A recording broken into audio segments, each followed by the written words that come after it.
coming up on this episode of the Roundtable. For all of the ways in which the media, which styles itself as the fourth estate, really an actual branch of government, is how they see things.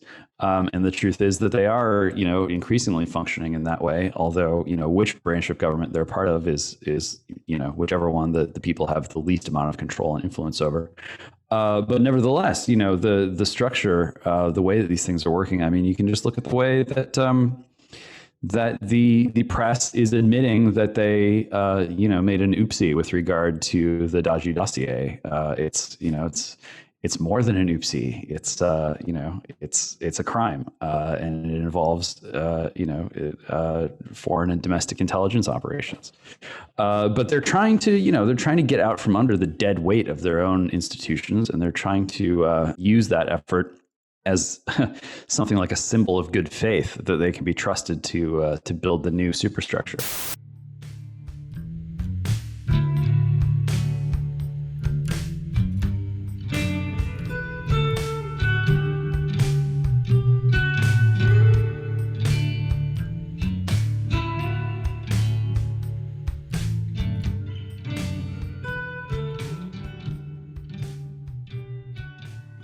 Hello and welcome once again to the Roundtable, your weekly editors and publishers podcast from the American Mind. I'm Spencer Clavin, features editor of the American Mind, in the battle for power, the struggle between me and Ryan Williams. Ryan came back from his travels, so I've taken to poisoning him. He's sick this week, but that'll only last so long. So you'll be stuck with me for one more week, and then hopefully and in reality, we wish Ryan well, and we'll see him again soon.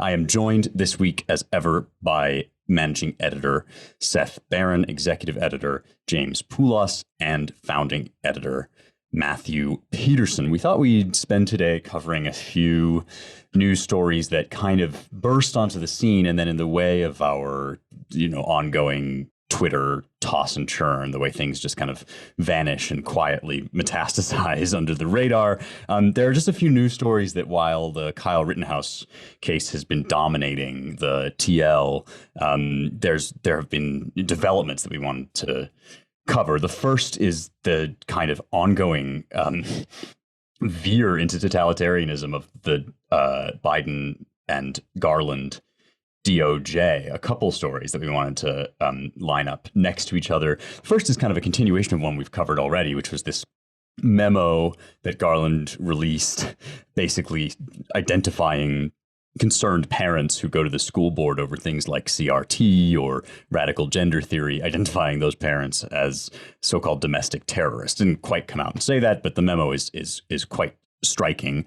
And now I'm reading on an update a story from National Review here, citing an internal email provided by an FBI whistleblower. Republicans on the House Judiciary Committee revealed Tuesday that the Bureau has created a system to track threats against school board officials and administrators, and accused Attorney General Merrick Garland of misleading lawmakers when he was asked about the subject during his previous testimony before the committee. Garland has kind of denied that he's doing this sort of thing, but it seems, in fact, that he most likely is. And we've said this already before on the show, but this is an amazing miscarriage of justice and an overreach. I mean, there's no indication, so far as I know, that parents involved in these struggles over local school boards are engaged in any kind of federal infraction, and there's no effort to identify what that infraction might be in this memo. There's just this kind of vague hand-waving about threats, which in itself seems to us highly overblown, seems like a kind of a distraction from the main point, which is that the country is seriously up in arms over what's being taught in public schools. And so we are tracking that as a kind of way that this regime is doing its best to delegitimize real political opposition.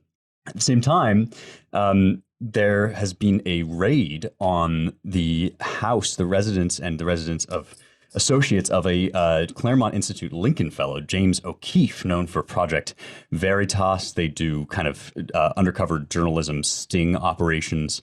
They go into, say, Planned Parenthood or any number of kind of lefty cathedral operations and pretend not to be journalists, pretend to be sympathetic, whatever, and then get, in some cases, quite explosive video of people caught in the act.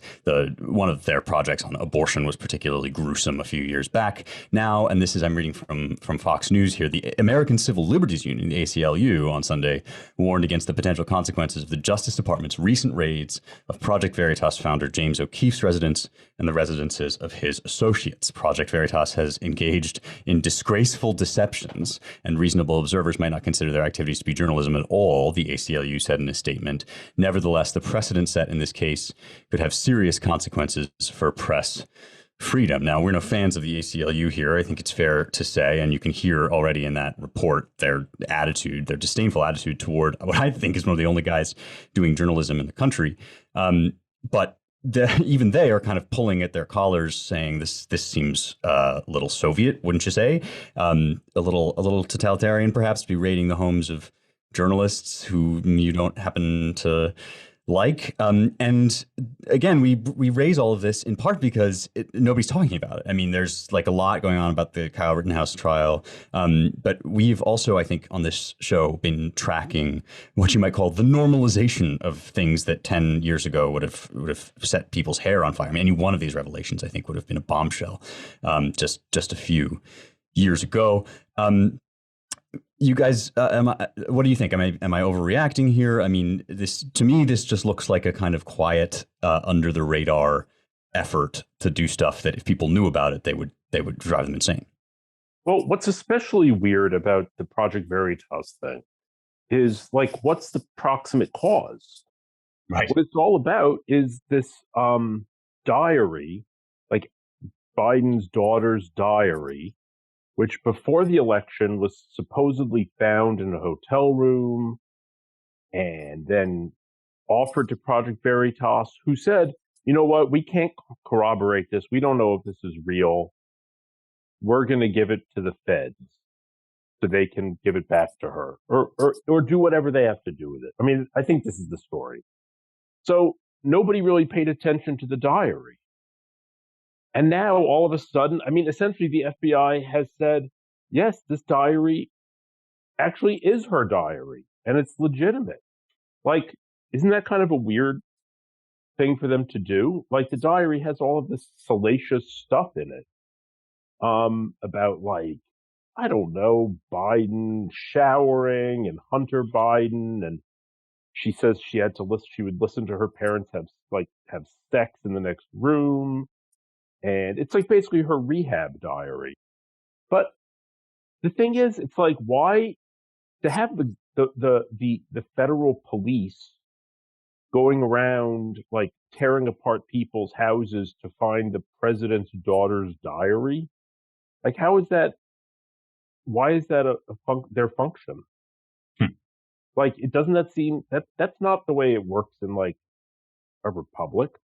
Well, this is like, I mean, it brings Snowden to mind too, right? It's like when information that's favorable to the regime surfaces, it's like, oh, look how the regime enemies are doing this evil stuff. And then when information that's disfavorable surfaces, like, well, how did you come by that information? Like you're right. The point is not the diary or what it reveals. The point is like, how did you get that? You're not supposed to have that. And also, like, the federal police are basically Biden's personal guard. You know, on the one hand, it is easy for obvious reasons to look at what the regime is doing right now and saying you're eating the seed corn of the legitimacy and authority of the government, and you are undermining the rule of law in a way that is uniquely and maybe irreversibly hostile to the continuance or the maintenance of our form of government. But the bigger picture here is like secret police are corrupt. Like, we know this. We have known this throughout history. This is the way it works. The minute that you have a regime police force that governs on the basis of quote unquote intelligence, you have the same story playing out, regardless of really time and space. You have corruption, you have betrayal, you have backstabbing, you have extra legal and extrajudicial action. You have making an example out of people just for the sake of intimidating and cowing your opposition. You have turning fellow citizens into enemies. I mean, the lives of others is just sitting there as a recent film that people can watch if they want to take a peek into the future that is waiting in the same way that it waited in the past for regimes that went down this road. So, I mean, just look at America in the 60s and 70s. Like, we've been here before in living memory, a complete, rampant, inexcusable abuse of surveillance power, of quote unquote intelligence in the FBI and the CIA, not to mention other agencies that will go unnamed for the sake of time. And, Congress attempted to sort of claw back some authority and restore some constitutional government in the during and in the wake of the Church Committee's commission. And how long did that last? Like, not very long. And so, at the top of the list for any policymaker who really wants to preserve America in any recognizable form has got to be a sort of new church committee, one that understands how technology has made it not just so easy, but so alluring for people in power who cannot be voted out by citizens and who cannot even really be thrown out by the chief executive, to create and foster and spread and entrench, government by intelligence. The time is short, and we've got a couple election cycles to go. And if we are unable to uproot this stuff, it's just going to define the regime.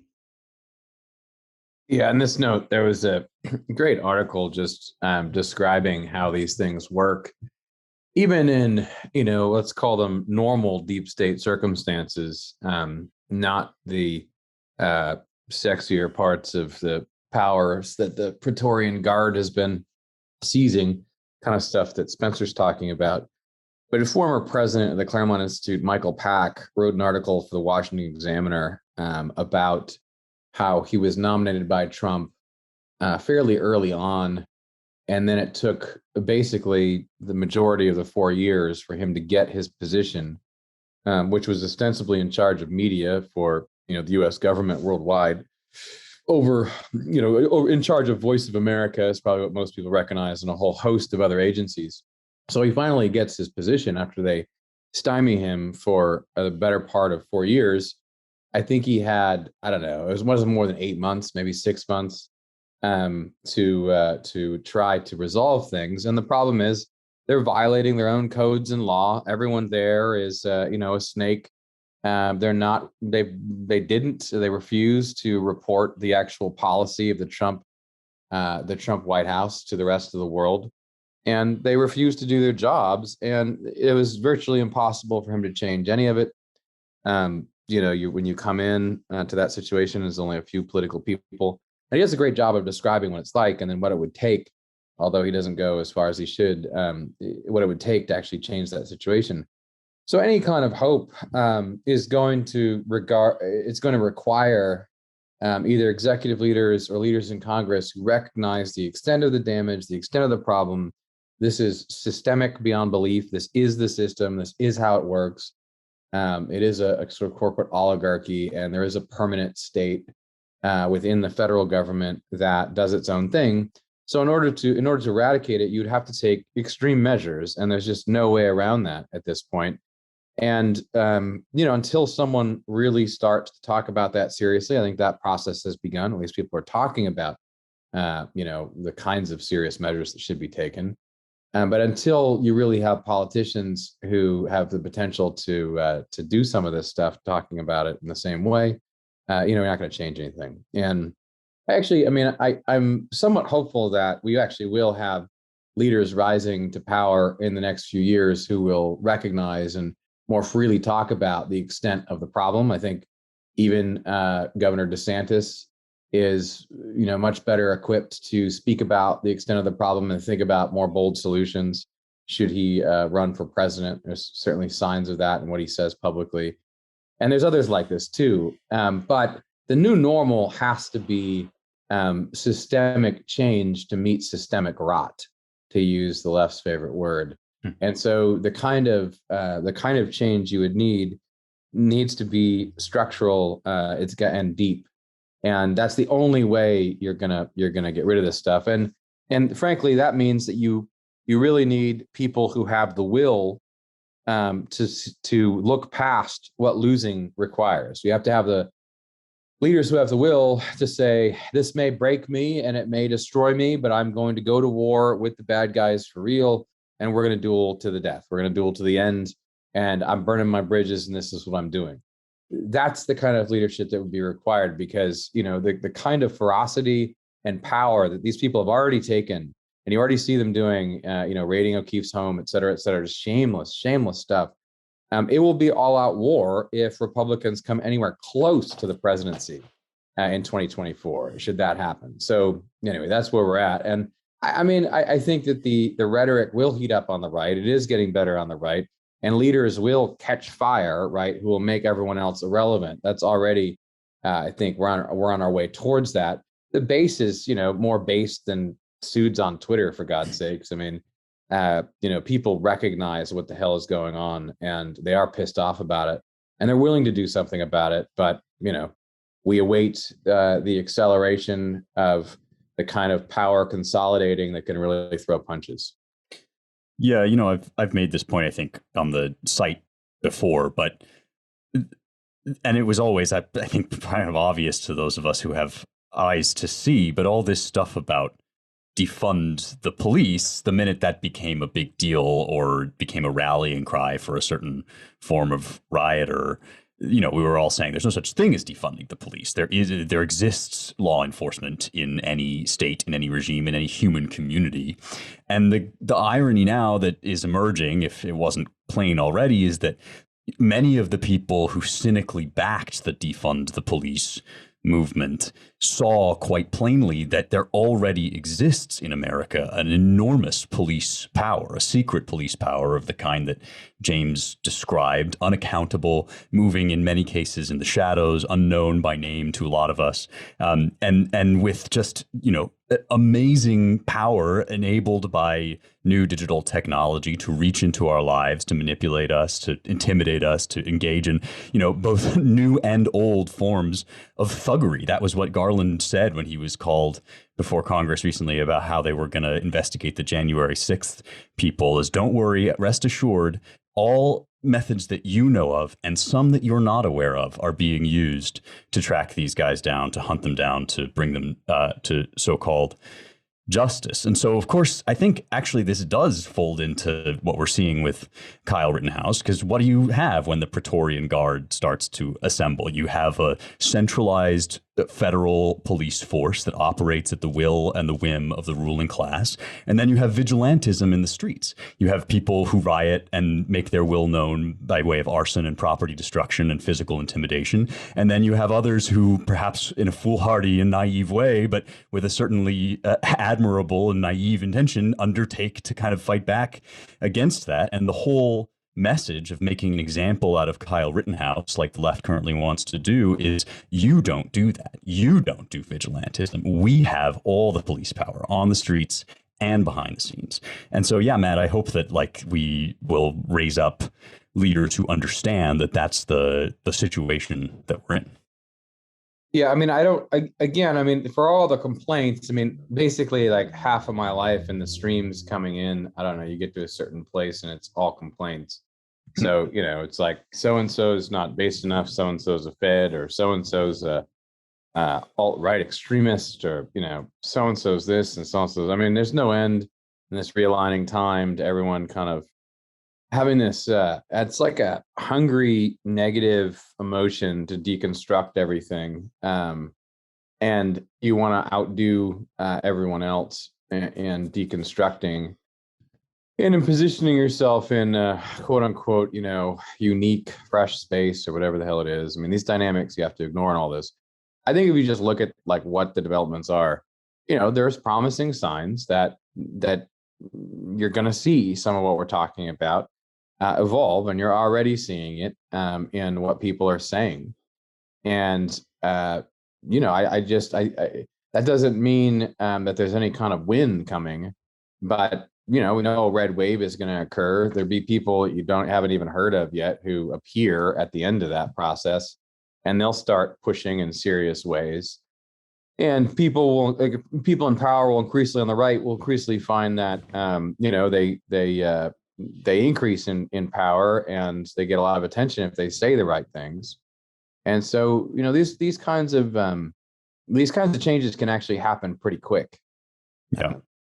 I want to ask you guys about press accountability, journalistic accountability in all of this, because while we're talking about, going to war with the system root to branch, I've been seeing a lot of our more based colleagues saying things like, the journalistic class is part of the criminal justice system in America. That the way that, for example, they're dealing with Rittenhouse involves them in the way that the jurors are thinking about what they can do, right? There's all this stuff about there's going to be riots if he's let off. There are jurors who are actually thinking about that. You'd have to be crazy not to. Judges too, that think about, well, if I pass this ruling, there'll be chaos in the streets. It's a completely unacceptable state of affairs, kind of just daily status quo to have in an ostensibly free republic. And I think, it's fair to say that the press is playing a role in this. The mainstream press, in collusion with these monopolists who run, digital public squares like Twitter, are obviously doing their best to create a false impression about who this kid is, about what he's doing, to sweep things under the rug like this. Biden, the fact that the Biden diary comes like 10 paragraphs into the story that is ostensibly about it, right? And of course we are committed to freedom of the press in its original sense, and yet it seems as if surely there has to be a reckoning about the way that our journalistic class has entered into this unholy alliance with tech oligarchs to the extent that they're really no longer doing journalism. They're doing some kind of regime enforcement. I wonder what you guys think about that. Well, I mean, it's kind of like, self-evidently true, isn't it? I mean, I don't know when it hasn't been true. I hate to always bring up Chomsky, but I mean, he makes a very good point about when he's, there's a funny part in the documentary Manufacturing Consent when someone says, well, I don't understand, how is it that the media operates on behalf of the corporate elite? And he's like, well, they own it. He's like, there doesn't have to be any mechanism. It's just theirs.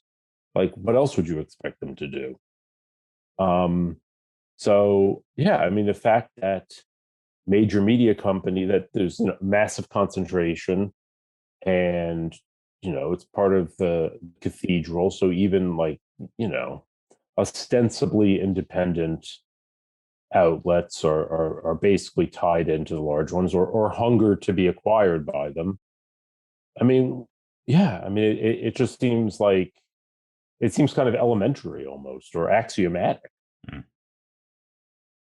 Yeah, I think that the natural question is, what's next? I mean, there's a broad recognition across every major institution that the current structure of things is broken.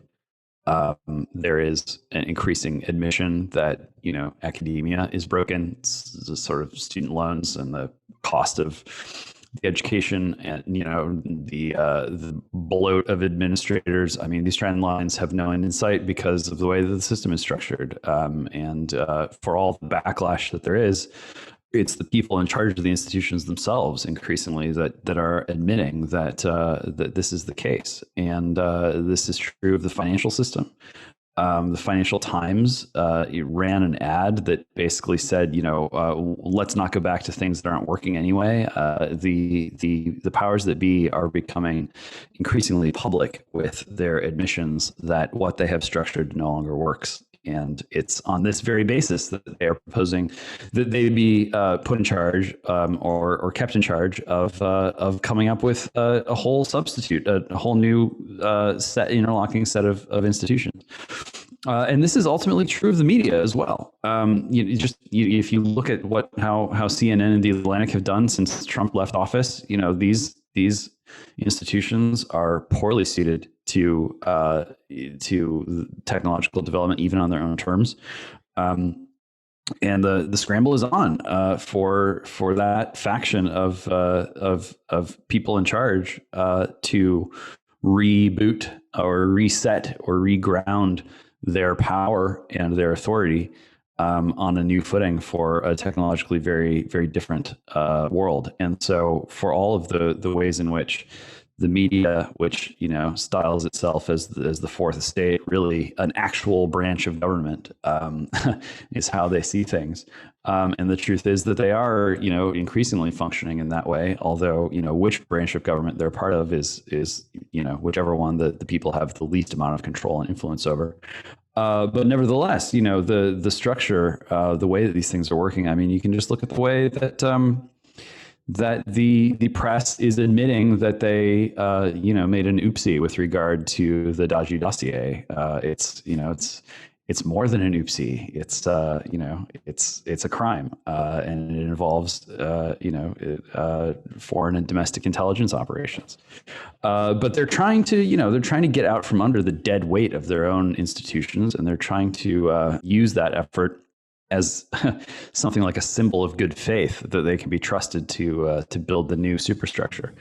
Based on how people have been reacting so far, that is going to be a heavy lift, and that is why they are racing to build this thing so that it is a fait accompli and not something that has to be voted into being. Yeah, can we just real quick on the media? I mean, it's beyond. It's really beyond like any ism or ism, any istic or ism. Excuse me. It's beyond any particularities of any time and place. I mean, there's just the truth that how you style communication, affects human beings greatly. And the funny thing about us is that we can be tricked into thinking that we're reasoning about things. This may be more particular to us. When in fact, we're being bamboozled by the rhetoric, or we're being influenced by something else entirely. We don't necessarily know why we think how we do. And usually we think that we think how we do wrongly. In other words, we think that we came to conclusions because, we're smart and we reasoned about we weighed the different options and so forth and so on. Or we think, this person is really knows what they're talking about because they're, good looking and a good speaker. Plato talks about this thousands of years ago. And so there's this idea, especially on the right, that we've all talked about, that, communication or successful rhetoric in some way, depends on the argument or whatever the particularities of how you conceive of argument are. I mean, it's all kind of ridiculous. And there's a refreshing honesty to totalitarian governments and even the left's own tyranny when they just recognize, look, if I have control of the media, even if my media sucks, like it's Soviet propaganda, that does still make me in charge, right? And this is where things get really depressing, but also there's a little bit of white pill where, we're not even trying. I mean, we are not even trying to influence the American, populace with media. I mean, that's not even happening for kind of our side, quote unquote, whatever the hell that means now. And that's not happening at all. And whereas on the other side, it's every day, and you could just, the difference is so stark where they'll throw a few $1 million at Saban's films, like the Power Rangers dude, $1 billion enterprise, where he can, toss off these couple $1 million movies like American Resurrection with the chick fighting the white supremacists, you guessed it, in the woods in the Pacific Northwest. I mean, they'll pop these things off. Whether it makes money or not doesn't even matter. And because they know the power of just even schlock, even bad media, right? So, I mean, the media is certainly to blame, but in a sense, I mean, not realizing that you need control of the media in some way, or you need to produce it, not realizing how human beings are actually persuaded.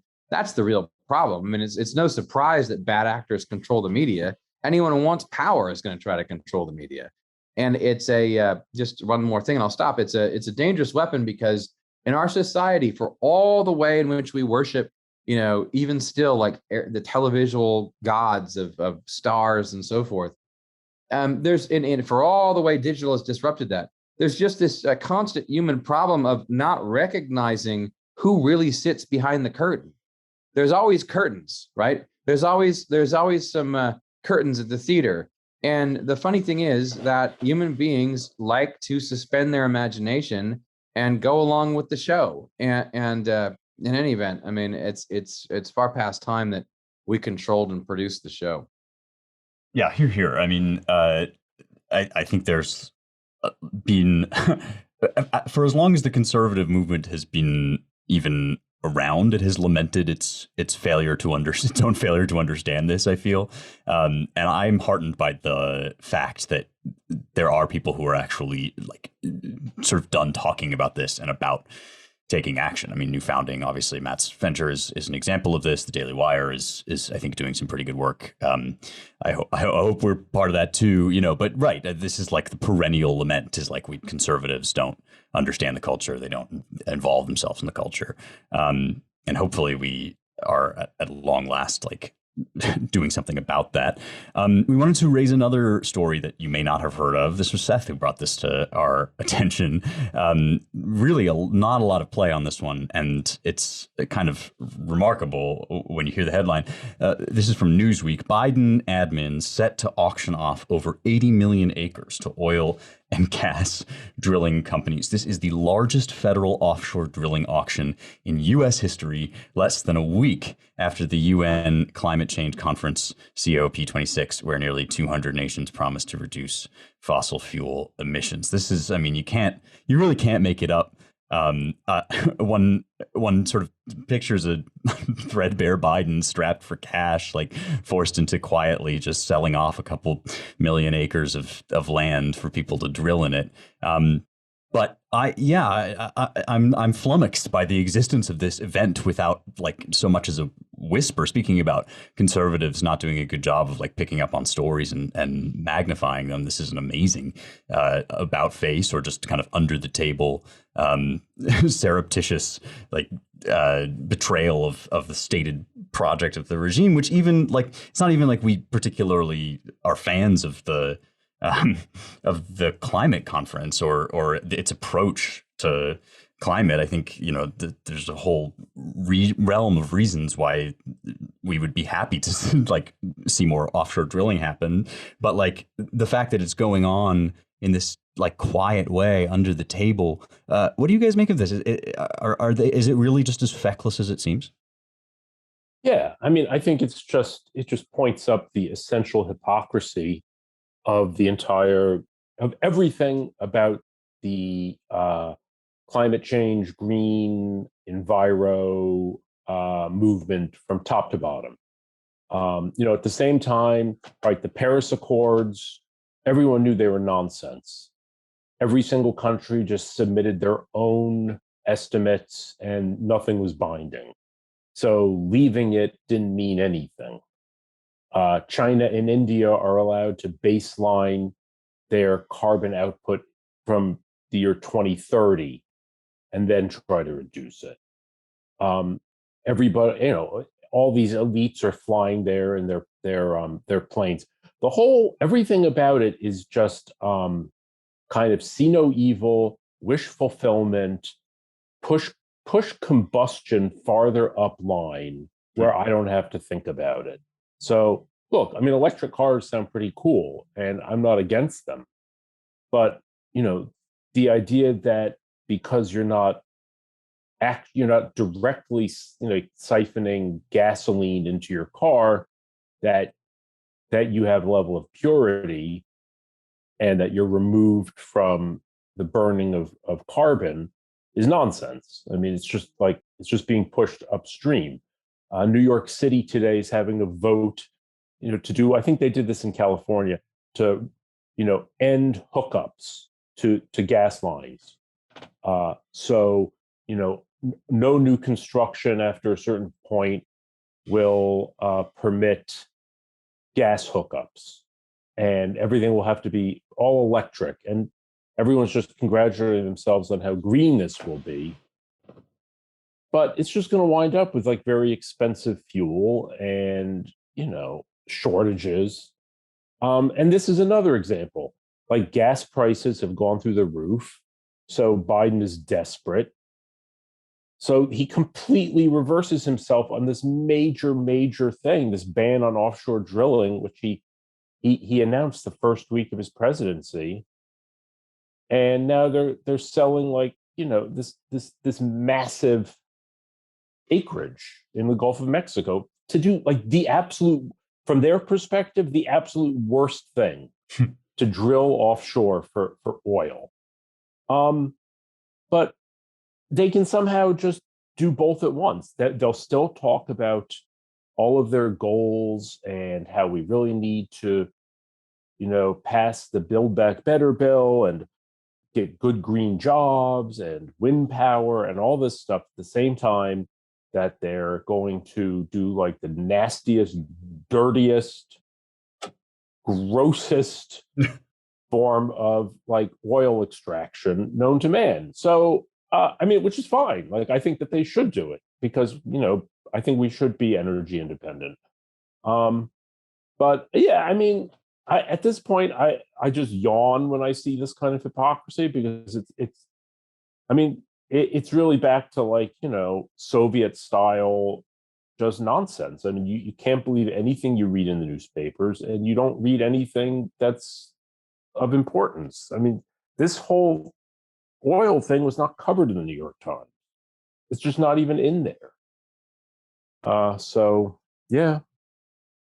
And, these are the same people who are saying that, mining Bitcoin is literally going to destroy planet Earth because it consumes so much energy. The Swedish government is, at least certain officials are angling to just ban all cryptocurrency outright in order to save the planet.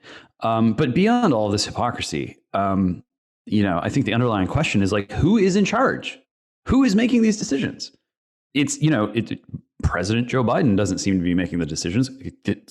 Kamala Harris doesn't seem to be making the decisions.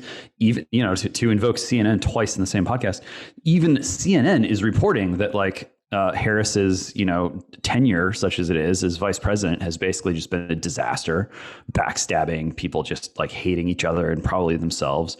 Why has Pete Buttigieg been handed $210 billion in the infrastructure bill? Where is this going? Who is at the wheel? Who is calling the shots? Is this person or group of people going to have any exposure of any kind to the American people for an up or down vote in an election? It's totally opaque. And maybe it's not totally opaque because I guess it could become still more opaque as time goes on, depending on how long they're able to sort of wheel Biden around from one virtual set to the next. So, I am not sanguine about how the political economy is being transformed, not just in a public facing way where the reader is left to guess at what's really going on and why, but at the underlying layer that's unfolding more or less in secret.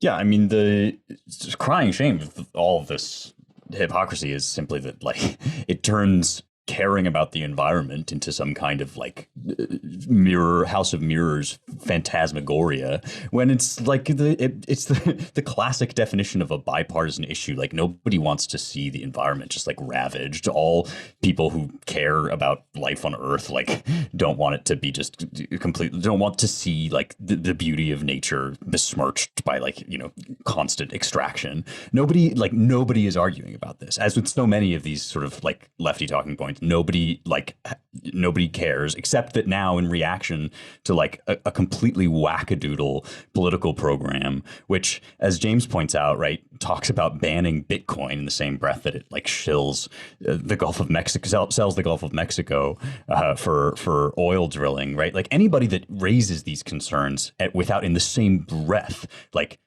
insisting on the building of more nuclear power plants is, as far as I'm concerned, like absolutely full of crap. Like there's just, and this is of course the hilarity of it all is that like we have an actual sustainable energy source like staring us in the face, sitting there waiting for us to use, and people like Michael Schellenberger and Jeremy Carl and all sorts of folks that have written for us, like can talk about this until they're blue in the face, but of course, as we're sort of establishing here, like none of it has anything to do with the reality of the facts on the ground. None of it's about what it's about. All of it seems to be, as you say, James, like just this sort of flailing octopus of a flailing headless octopus of a regime that operates by decisions made like completely inscrutably. Like, yeah, I can't even like name a staffer that I think is particularly in charge. And like back when I was sort of watching with terrified and horrified fascination at looking at Jen Psaki and sort of watching endless footage of her, it really did feel to me as if like she's just flying solo. Like she's just doing it live, man. There does not seem to be a kind of governing thesis behind all of this or some kind of like centralized entity that is giving coherence to this administration. It does seem to sort of just be like, well, I guess we'll try this over here today, like see what happens there.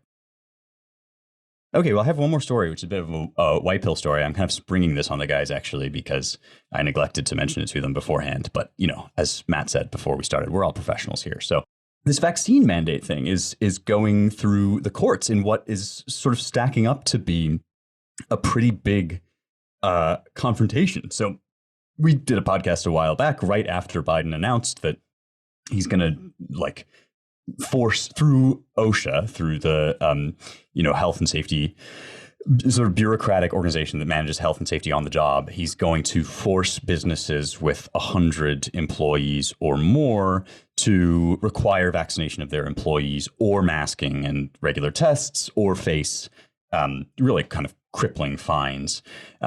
This was the subject of immediate lawsuits for like 5 different reasons. First of all, under constitutional concerns about the violations of the non-delegation doctrine and the Commerce Clause, and also just because the method of enacting this was kind of absurd on its face, like OSHA bypassed like the period for public comment and seems to have taken no account for the fact that people don't actually incur the risk of COVID in equal measure on the job. There's no effort to account for the fact that like some people work from home and like never see anybody like me, and other people, are in close quarters. So all of it just feels like a kind of ham-fisted effort to just shove needles into people's arms, masquerading as this sort of bureaucratic measure taken quote unquote in an emergency.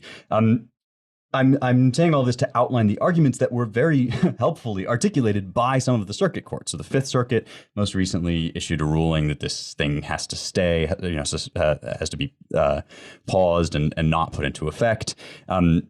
And now what's happened is that the government has requested a consolidation, meaning that it all goes into one circuit court. It's all going to happen right here in Tennessee, fellas, in the Sixth Circuit, which includes Tennessee. Daily Wire was the first to file there, and there have been a bunch of other plaintiffs as well. They're working with Harmeet Dillon, who's a fantastic lawyer. And this court has, 11 Republican judges on it, I think.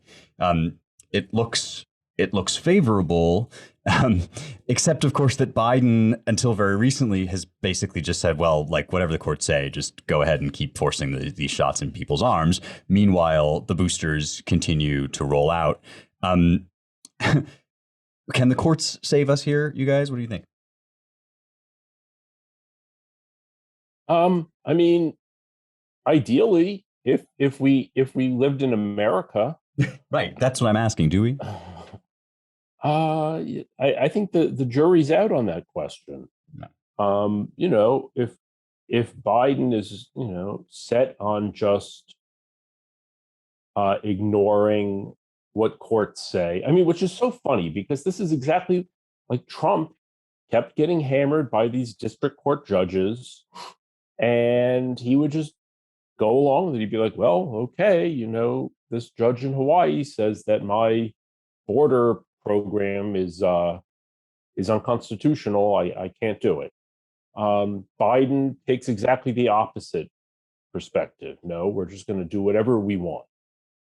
I assume, I like to think that when it gets to the Supreme Court, he would have to, obey what they say, but who knows? I feel like we're in sort of new territory here where they have really pushed this idea that that certain institutions are illegitimate because of who occupies the post, and that they have a truth that's higher than facts on their side. It's hard. I don't know whether to say it or not, but it just feels like, the courts are important. There's some great things happening. It's amazing. It's amazing how serendipitous it is, and really not coincidental, I guess, that the Daily Wire is leading this case, and happens to be where Spencer is in Tennessee. And I think these are good things. There clearly is this overarching tendency to, strike back, and it takes a while in the American system for the courts, things to bubble up, as they say, and go back against all the crazy things the Biden regime is doing. But there is in the background just a sinking feeling in my heart, in my gut, that by the end of so about a year from now, most of the right will realize that the courts are just not going to save us. Yeah, well, to Seth's point, there was all of this hysteria when Trump was in office about how he was a tyrannical dictator and he was going to orchestrate a coup, and he was just this terrible authoritarian. But he never said boo to the courts. They constantly ruled against him. He was always very deferential to them, as indeed he's supposed, the president is supposed to be. We know that Biden is doesn't really care about the courts, not just because of this mandate, but because he said as much when he extended the eviction moratorium that was also part of the COVID regime. He said effectively, this will get struck down in courts, but we'll get a lot of good done in the meantime, which is to say that, while the decision is being made, while it's being struck down, there will still be people that, get to basically squat for free in their apartments. And I do think that this is another sort of form of lawmaking by decree that's kind of come into being. Is, as you say, Matt, these things take time. The courts have to work things out. There have to be arguments made and so forth. And in the meantime, who knows how many business owners have just been intimidated into just flat out requiring the vax for their employees anyway, because they don't understand what's actually going on. They don't know that it doesn't go immediately into effect, or they're even somewhat sympathetic to the Biden administration, and this just gave them the push that they need to sort of require this.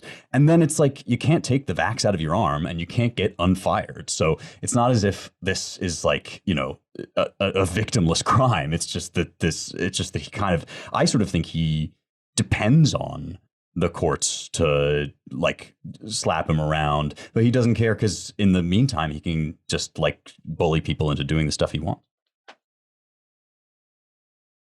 Yeah, I don't get me wrong. These are incredibly important cases, and they're able to give to strike back and give Americans a reprieve. And in a sense, there is a sense in which this is the only thing that the right has, and it needs to be pushed as much as possible. And the judges need to stand up and recognize the moment and help save the Constitution of the country.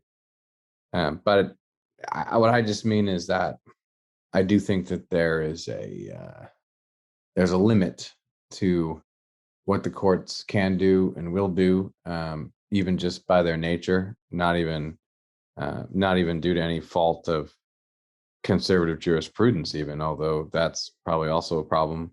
But I just think there's a limit here, and the Borg is past the point where they care about law, obviously, and the Constitution has been, long since practical. It's the unwritten Constitution is not the same as the written Constitution, and it's been that way for a while. So I'm just not. I see it as a necessary path or stopgap measure, something that buys time. and is, very important in that respect. But I guess what I'm pushing back against is I think a lot of people on the right for a long time, maybe myself when I was younger included, thought, well, yeah, we just need to get those Supreme Court justices back in place, right, and get the right decisions, and then the country will be back in the right, and it will be headed in the right direction. And I just think that was very naive and childish to think, even though a lot of adults pushed it on me for when I was growing up. Well, yeah, I mean, I think we're about to see a big verdict, so to speak, delivered on the conservative legal movement with these abortion cases that are coming through. I've seen already people like Josh Hammer sort of watching for this as potentially the final death knell in whether this movement can get anything done at all. So yeah, I think both of these things can be true at once, right? We can cheer the Daily Wire and Co. on with great delight as they undertake this thing. It's great. I mean, the government requested the consolidation, and it's wonderful to see that as a kind of self-own, landing themselves in this conservative circuit. That's all fun, and it will generate rulings that, if it does go to the Supreme Court, Roberts can, draw on the precedent of the circuits that's been very favorable to sane, normal Americans. But at the same time, we've in some sense, with these three stories in this podcast, we've touched on the three branches of government and their different versions of sort of ruling class capture, the secret police state, the inaction or collusion of Congress, and now we're sort of talking about the state of the courts, which, right, Matt, typically I think conservatives in your generation and mine look to the courts as the place, the sort of last line of defense, and they've got kind of a mixed record in that regard. Gorsuch on the Bostock case about incorporating transgenderism into civil rights law was a huge disappointment. They came down with a good ruling about keeping churches open and synagogues open in New York. So yeah, I mean, and it's not just a kind of results oriented thing here so much as many of our friends who are in the legal profession and understand what time it is are feeling as if there's something lacking about judges who simply don't think of themselves as having any kind of moral sensibilities, thinking of themselves as purely procedural, strict originalist operatives, although that's perhaps a conversation for another day. All right. Thank you once again for listening to the Roundtable. If you want to support our work, visit claremont.org/donate. And if you want to learn more about all our projects and writing, visit our websites at americanmind.org, claremont.org, claremontreviewofbooks.com, and our brand new Washington, D.C. based Center for the American Way of Life at dc.claremont.org. Please rate, share, and subscribe at Apple Podcasts, wherever you get your podcasts. Thanks to the production and engineering crew, Jake Gannon and Annalisa Lee. And thank you all for listening. We'll talk to you next week.